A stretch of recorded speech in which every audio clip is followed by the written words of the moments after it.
avec les enseignants, il y a un enseignant sur deux qui est retourné devant les élèves parce que c'était sur la base du volontariat. Est-ce qu'il n'aurait pas fallu être plus contraignant ?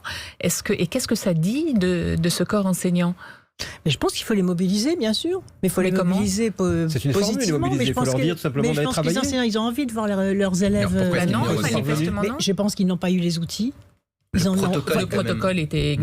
Vous l'avez lu, le protocole ? Oui, mais c'était justement. Est-ce que vous avez lu ? Alors, parlons du protocole. Est-ce que vous avez discuté avec les maires pour voir ce qu'ils pensaient du protocole ? Non, mais les enseignants l'ont poussé. 62 pages de protocole où tout était mélangé. Moi, je vous parle de la transmission pédagogique.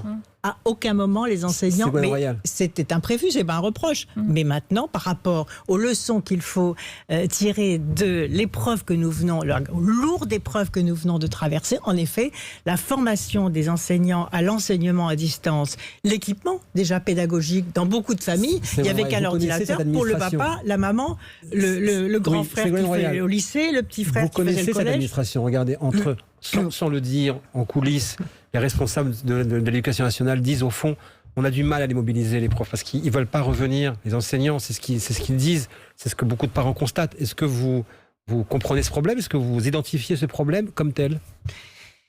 Je pense que c'est un problème politique, de mobilisation de la communauté éducative. Vous voyez, il faut valoriser cette communauté éducative au lieu de la punir et de lui faire des reproches et de lui envoyer des circulaires de 62 pages. Vous voyez, je vais vous citer une absurdité dans ce questionnaire de 62 pages que m'a raconté un maire.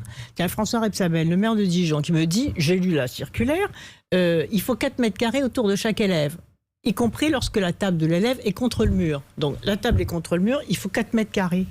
Ensuite, il faut des ronds au sol. Vous voyez des enfants assis au milieu d'un rond. Mais laissez la liberté, vous voyez, laissez l'intelligence collective. Non mais attendez, comme si ces circulaires visaient à se couvrir pénalement.